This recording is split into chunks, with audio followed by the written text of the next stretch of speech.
Streaming from Oklahoma's own digital studio, this is Steven Nehrenz with This Week in Weather. Hey everyone, Meteorologist Steven Nehrenz here. Welcome again to another episode of This Week in Weather from the News on 6 digital studio. As always, appreciate you tuning in each and every week to watch these weekly updates, of course, on our News on 6 weather YouTube channel that we talk about. And there's a lot weather-wise to talk about this week. I'm going to try and cram it in as efficiently as I can as far as all the topics to get through, because there's a lot as far as just what's happening this week. We've got some much needed rain chances heading our way. And of course, next week is Thanksgiving week. I know everyone wants to know the outlook for travel, both before and after Thanksgiving. And if you're someone that follows weather online a lot and, has a lot of different sources that you get weather from, you've probably been hearing about maybe there's some big changes looming Thanksgiving holiday and beyond weather-wise. And we're going to talk all about that coming up here in just a second. As I always start with, you know where to find me. If you got questions, comments, suggestions for what you want to see and hear discussed on This Week in Weather, is my email address on the screen, also my Facebook page, and as, again, we've been mentioning, our News on 6 weather YouTube channel. So again, if you can scan the QR code there on your screen, or if you go to youtube.com/@News-on-6 Weather, the handle there on the screen, that'll take you right to our weather YouTube channel. And while you're there, it just takes a second to subscribe, and it doesn't cost anything for you to subscribe. There's nothing like that. It's a way for that content to much more easily show up in your YouTube your feed. If you subscribe to the channel, you'll see our weather updates kind of pop in more frequently. So make sure you do that. Okay, on to a lot of things to discuss with the weather. And again, we have been, as we get into kind of some statistics here for the first, half or slightly more than half of November, as you're well aware, there's been, pretty limited fall weather. We've had fall weather in small bursts. As you know, going back to September and October, we had a long stretch of well above normal and much drier than normal conditions. And then towards the tail end of October, we kind of turned the tide on that a little bit. Well, now here we go, 2.5 weeks into November. Most of the month has been well above normal, of course, with a few exceptions. Right at the beginning of the month, we had some cool fall weather, and then, of course, about a week and a half ago, we had that little 2-day cold blast where it felt more like winter than anything else, and then we have just rapidly recovered since then. These are the highs for the month so far, and again, there's not a lot of numbers on the screen, but the long and short of it is the orange, yellow boxes, that's above normal temperatures. High specifically. The blue box is below normal temperatures. And then last Saturday, that high was a record-shattering high of 87 degrees. When you average it all together so far, we're running about 5 degrees warmer than average for the month of November up to this point. And we're bone dry as well. We'll talk about that in just a second. I mentioned that high of 87 that we had last weekend, last Saturday, November 15th. What you're seeing on the screen here, that is the warmest high temperatures that we've had in November in Tulsa on record. And those temperature records for Tulsa, reliable records, temperature-wise, go back to about 1905. So we're talking about 120 years worth of records. This last Saturday tied for our 4th warmest high temperature in November, on any November day, on record in Tulsa at 87 degrees. I mean, it felt like summertime. I also want you to notice, there's a lot. I've got all the dates listed on there. No, that's a lot of specific numbers. But you notice how basically all of those other highs there in the top 9, top 10, whatever I've got listed here, were all generally within the first week of November. This one happened well into the second week. Actually, technically, the beginning of the third week of November is when we just had this record-setting high last Saturday. So even deeper into November than we would typically get maybe one of these anomalously warm days. That is a mouthful. But basically, that is much further into the month of November than we have had these record warm highs happen in the past. So trying to look to turn the corner on that, temperature-wise and rainfall-wise. And again, with how warm it's been, the prevailing pattern here, the big picture, try to show you the big picture a lot, both on air, on TV, and also here This Week in Weather.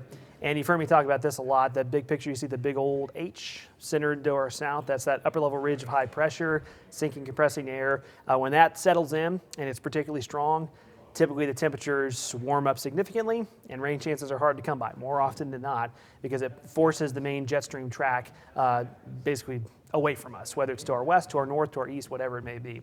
That's what's been happening here for a while. we've had storm systems over the last several days building across the west coast of the United States, and then what's been happening is so far the upper level ridge has been a little too strong, and it's been pushing those storm systems up to our north. You can actually see that's, as I show you the big picture right now, you see that one system, I'll take it full screen just for a second, that is up in the Great Lakes region this morning. That's the system that about a week ago we were looking at thinking, okay, that might be a pretty good rainmaker for us, and then as it got closer and closer, it became more and more apparent that the ridge was going to win that battle. The upper level ridge was going to win out and push that system to the north, and that's what happened. So now the jet stream, reloads, for lack of a better word, and you can see another strong upper level low developing off the west coast of the United States, and it looks like that one has a better chance kind of carving its way into the upper level ridge a little bit, making it here by the end of the week. There's still some slight uncertainties about the exact track of the system, which will ultimately determine if we have strong to severe storms or how much heavy rain we see. But it looks like that one's got a better chance of bringing us some needed rain, which we do need. As you look at the drought monitor, as of early this week, these update every Thursday. The data comes in every Tuesday, and then they update every Thursday. So even though we've got rain coming this week, you may actually see this drought monitor later this week get slightly worse before it gets better. But we've basically been bone dry for about the last 3 weeks now. At the end of October, we finally carved into or helped take away some of the drought, but not completely. And now 3 solid weeks of not only dry but very warm weather has started to crank the drought back up, especially from central Oklahoma to southeastern Oklahoma. There's kind of shades of tan and orange there, moderate to even severe drought, especially around central Oklahoma. But parts of green country are in the same boat as well.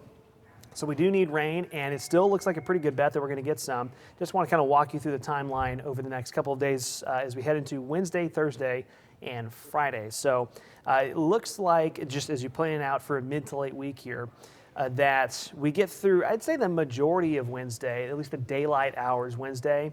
We're still expecting dry weather and pretty warm weather, again, by November standards. By as early as late Wednesday afternoon, maybe even like 5 p.m. rush hour Wednesday evening. A few isolated showers and storms may start to develop. More than likely, that chance is going to hold off until after dark Wednesday night to start increasing as a warm front will be lifting north, kind of left over from a weak cool front that's been settling across green country today at the time of this recording. As we get through Wednesday, we start seeing a warm front lift back to the north Wednesday night and Thursday morning. As that happens, some more warm, moist air, slightly more unstable air surges back north. More instability in the atmosphere, and showers and storms will develop. And we just have to keep a close eye on where that warm front is and where storms try to develop along that warm front Wednesday night into Thursday morning. Just because of the setup, without getting way too far into the weeds here, just because of that type of a setup, we just have to keep a close eye on storms as they develop near that warm front Thursday morning, and also later into the day Thursday, but in particular I think Thursday morning, because we could have some that maybe get, or more than just heavy rainmakers, and maybe get a little rowdy with some hail and wind potential. So that's what we'll be watching for Thursday, kind of from start to finish. Station and I will be watching that for you Thursday morning, and Travis and Alan and Aaron and Chloe and the rest of the crew will be watching that through Thursday afternoon and Thursday evening as well. Again, overall, it appears that heavy rainfall is going to be the biggest threat, but we may have some strong to maybe even severe storms possibly to deal with Thursday morning, and that's got the clock stopped early Thursday morning here. I'll let this keep rolling through Thursday afternoon into Thursday evening. This will come in waves. I don't think it's going to rain just absolutely start to finish on Thursday. There will likely be some breaks at times, but looks like multiple waves of rain and storms, some locally pretty heavy. And this is late Thursday afternoon, continues into Thursday evening, Thursday night, and then so far the signs have been pretty consistent that by Friday, this will be early Friday morning, the system is kind of lifting to the north and to the east. A little bit of a dry slot moves in, which starts to cut off the moisture, and it looks like by after Friday morning, that should start to kind of get this system out of here, which is ideal timing for the upcoming weekend if you have weekend outdoor plans. As far as potential rainfall amounts, and this would be from Wednesday night through Friday morning, the majority of this, I would say the large majority of this, looks like it'll fall on Thursday, but starting as early as Wednesday evening, going as late as Friday morning. A range of 1 to 2 inches of rain looks like a pretty good likelihood, and there will very likely be localized totals higher than that. I think there'll be some locally higher totals up near 3 inches of rain. Again, as it almost always is around here, it will be a range, right? So there will be some slightly unlucky folks that get less than an inch of rain where you just don't get the heavier downpours. There'll be other folks that get, like I said, 2 to 3 inches of rain or maybe slightly more in very localized spots where you just happen to get under maybe 2 or 3 different rounds of very heavy storms from Wednesday night, particularly Thursday, and into Thursday night. But that would be beneficial, obviously, in trying to, again, kind of quell the building drought once again, because we haven't had essentially a drop of rain in most spots for about 3 weeks running. So long and short of it is, starting as early as late Wednesday, but very likely through Thursday, that's when you need to have the rain gear ready to go. Thursday will be kind of, weather-wise, it'll be pretty messy from start to finish, whether it's, morning bus stop for the kids, morning rush hour Thursday morning, and then coming home from school, coming home from work late Thursday. I think just from a weather standpoint will be kind of messy, for lack of a better word. But again, hoping we get the good beneficial rainfall that we need. And there's kind of a look at the timeline here just to get your bearings. So like I said, as early as late in the day Wednesday, but more likely late Wednesday night through Thursday, those high rain chances, and then they start to taper off after early Friday morning. And by the way, we're keeping an eye on another system at the end of the weekend into the beginning of next week, which again, I know leads us into Thanksgiving week, and we're going to talk more about that in just a second, and a lot of chatter about that in various circles here. But the you can kind of see how the timing works out here, that we're kind of squeezing the weekend in between two big weather makers, which should bode well, obviously, for your weekend outdoor plans. Just kind of a quick glance ahead here, because there's a lot happening in Tulsa this weekend and all across Green Country. There's always a lot happening this time of year as we get closer to the holidays. But jumping ahead here, it's early outlook for Saturday, but just wanted to get good news about this right away. Of course, if you're a sports fan here in Tulsa, you should hopefully be well aware by now that FC Tulsa has been having a magical season. And they are in the USL Championship. That's going to be at One Oak Field, Saturday, 11 a.m., big time event. And right now, the weather is lining up really, really nicely. Again, as we get that rainmaker out of here Friday morning, it looks like another cold front sweeps through, and then as of now, the timing sets up for Saturday to have really just pleasant, pretty quiet fall weather. Again, these numbers could change by the end of the week, but right now it's looking like we're going from the upper 50s to the low 60s. That would be, from late morning, early afternoon, Saturday. So, fantastic for FC Tulsa's huge game on Saturday, huge match. And also, it's Route 66 Marathon weekend here in Tulsa. And again, same story.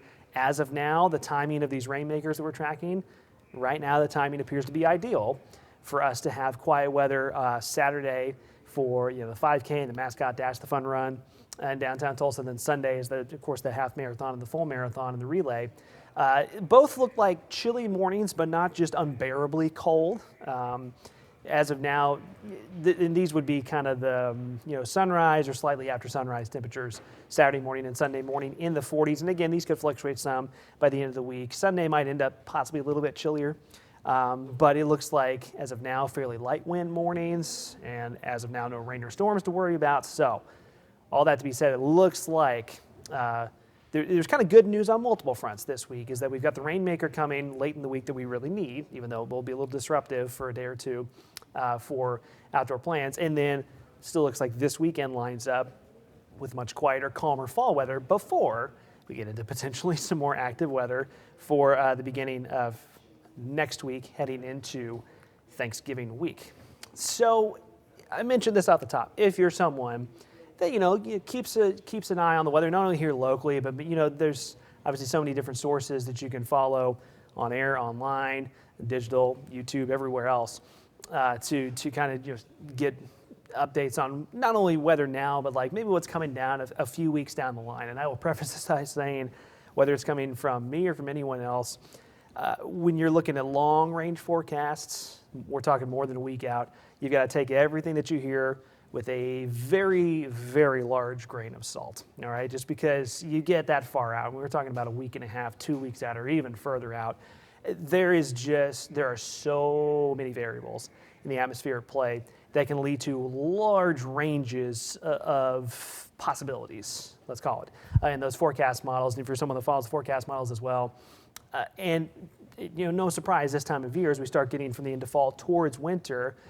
depending on the day, if you're someone that follows the forecast models, you're more than likely going to see a model run or two that shows just like crazy things happening, bitter cold air and snowstorms and ice storms, and then that next model run may have nothing a few hours later. I point all that out to say, if you do follow those kind of things online, You've probably been hearing chatter already about, oh man, there's supposed to be some big things happening like Thanksgiving week or right after Thanksgiving into the beginning of December, like a big, huge plunge of cold air and winter weather, and oh my gosh, it's going to be crazy. And want to just try to explain this in a much more calm manner here of kind of what we often deal with this time of year. In particular, the polar vortex. If you've more than likely by this point, I'd say over the last 10, 15 years, have heard this term thrown around a lot more than maybe you did in previous decades. And I'm going to try and walk through this as quickly as I can, but also get as many important details as I can. For when you hear that term polar vortex, you might think, like, oh, that sounds totally made up. Well, here's the thing: the polar vortex has always existed. Now, it's just, was it a term that was discussed as much in the past? No, but it has always existed. I'm going to take this full screen so you can kind of read this a little bit better. The long and short of what it is it is a strong area of low pressure at the poles, so North Pole, South Pole. Of course, for us here in North America, we're talking about the North Pole, 10 to 30 miles above the surface. I mean, we're talking way, way, way, way above our heads. By the way, it's always present. It's not just something that is there in the wintertime. It's always present. It's just generally weaker in the summer, stronger in the winter.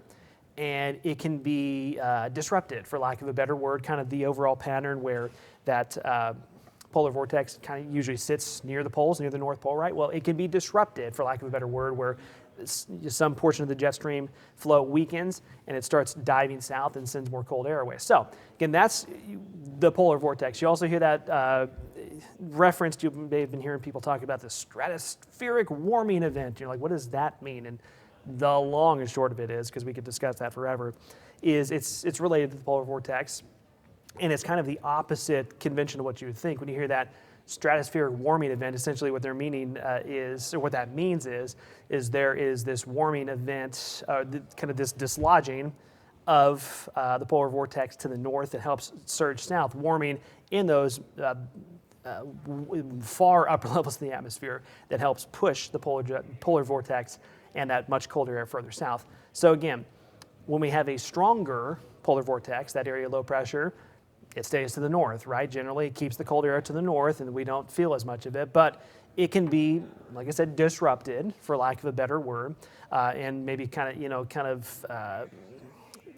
as the jet stream flow changes, maybe kind of chunks of energy. Again, that's kind of a semantics term, but portions of it can kind of break off from the main kind of larger polar vortex and sink south. And when that happens, that's when we can get that disruption of the polar vortex can help push colder air further south. Now, for us here specifically, it's all about the kind of the trajectory of where that cold air is breaking off and dropping south. Because when there's this kind of polar vortex events, and oh my gosh, you hear that and think it's going to be blizzard weather for the entire country. That's very much not how it works, but when it does happen, it means cold air for parts of the country, often the eastern half of the country. And sometimes we can be on the edge of that. Sometimes we get the full brunt of it, other times we get just like a glancing blow.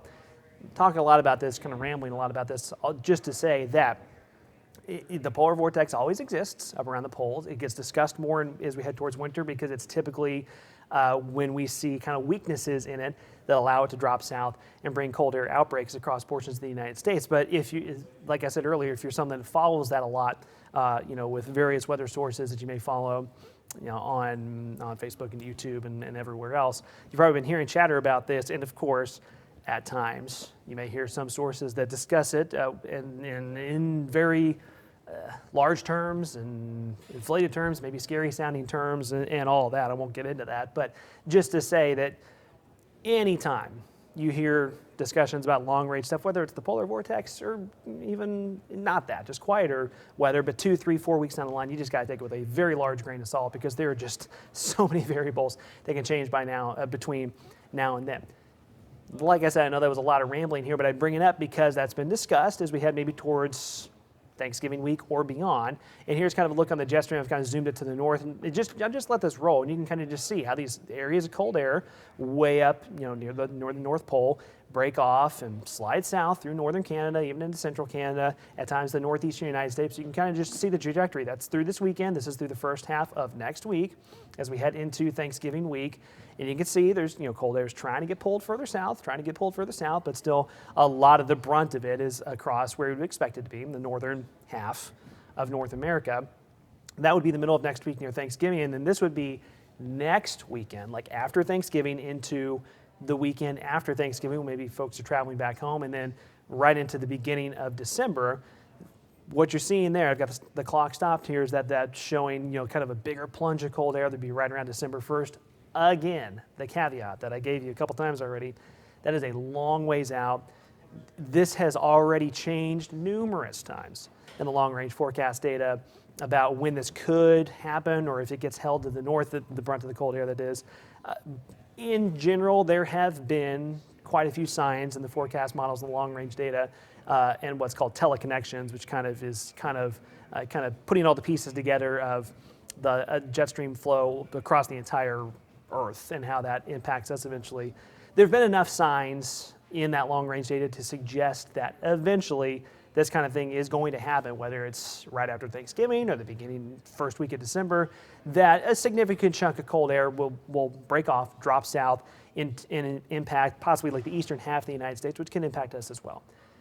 Long way to go, though, on that, but it is something that we are keeping an eye on. Now, back to where we're at, again, as I mentioned earlier, we've been in that pattern where that upper level ridge of high pressure has kept us warm and dry for a while. Here are these storm systems off to our west late in the week, and again, that's just kind of coming in waves here, where one system moves out of the west coast up through the Rockies and then up into the central plains. Another one builds back behind it, so this would be by Thursday, that storm system that we're currently tracking, which still looks like brings a good chance of rain and storms, heavy storms Thursday, and starts to lift out of here on Friday. Another one builds off to the west over the weekend. Again, so far, I showed you that timing earlier, it looks like we should be able to squeeze in a really good, kind of quiet, seasonable fall weekend between the late week weather maker and then what looks to be, as I'll let this roll, another weather maker for the first half of next week, the few days leading up to before Thanksgiving. And then beyond that, there's kind of the question mark as I have this stop, Wednesday, the day before Thanksgiving, with that cold air trying to build out of Canada into the northern United States, and then possibly some other rainmakers trying to develop across the southern United States. But keep in mind, this is a week out, right? This is a week out, and there's still a lot of uncertainty. And then when you're getting into all those long-range outlooks, they're 2, 3, 4 weeks out. That's why I continue to emphasize use a grain of salt with the information that you're getting there. But the general signs have been, the details continue to change on a day-by-day basis, the specific details. But the general trend suggests that the beginning of next week, a couple days before Thanksgiving, we have probably some active weather, rainy, stormy weather. And then the possibility that there's some pretty cold air looming for us here in Green Country near or maybe just after Thanksgiving. And what you're seeing here is the temperature outlook. You can see the calendar on the side of the screen. This would basically go from Thanksgiving week to the end of Thanksgiving weekend, with the pattern kind of flipping to colder than normal across the western United States and actually warmer than normal in the eastern U.S. out ahead of that potential big plunge in temperatures after that, and also would suggest a wetter than normal pattern. So that, when you factor that in with kind of variable temperatures and wet conditions, that just means not only for us here in Green Country, but for other portions of the country, possibly some weather impacts for holiday travel next week and beyond. Again, we will be fine-tuning the specifics over the next several days, but it just looks like we're kind of taking an early glance ahead towards possibly some active weather across the country for that Thanksgiving week travel. And that's the general outlook we have right now, especially here in Green Country, kind of what we're serving up. This is next week. I know, again, looking ahead here, but for Thanksgiving weeks, I know everyone kind of wants an early glance already. It looks like early week rain and storms. And again, as I just mentioned, cold air looming by around Thanksgiving or possibly later, but there is still a lot of uncertainty, and I want to emphasize a lot of uncertainty about the timing of those blasts, one or maybe multiple blasts of cold air, how strong they might be. Do we get just a kind of a glancing blow here from Thanksgiving or later? Do we get like a winter type cold front in here from Thanksgiving or later? Those are all things that we've been kind of keeping an eye on already, and the general trends that we're following, but there's still a lot of time between now and then to get into the specific details. But that's just the general trend, is that we are thinking that we got to keep an eye on that pattern next week for potentially some active weather not only for us here in Green Country, but across other portions of kind of the middle of the country, possibly some active weather for Thanksgiving week and travel and all that, and how that all plays out. And like I said, we will continue to keep you updated on that on a daily basis now as we get closer to Thanksgiving. All right, that was a lot of talking from me. I hope the benefit here of YouTube is that, if you get into this later on, well, I'm saying this at the end of the video, but you can maybe skip around to the parts that interest you the most, because I know I just threw a lot of information, a lot of word salad at you here about the what's coming our way and beyond. But there's a lot to discuss. I hope that was informative for you. And again, one last time before we go, again, a reminder about making sure you subscribe to our News on 6 Weather YouTube channel. Scan the QR code there on your screen. youtube.com/@newson6weather is where you can find us. These videos on a weekly basis, also our daily weather forecasts as well.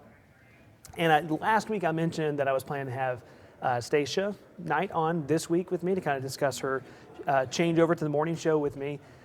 Held that off for this week, called an audible there on that one, because there was a lot of weather stuff to discuss for this episode. But planning to have Stacia join me next Tuesday, right before our our pre-Thanksgiving edition of This Week in Weather, to talk about her adjustment to the morning shift as well. So we are planning to do that next week. But again, as always, appreciate you joining me for This Week in Weather on this November 18th.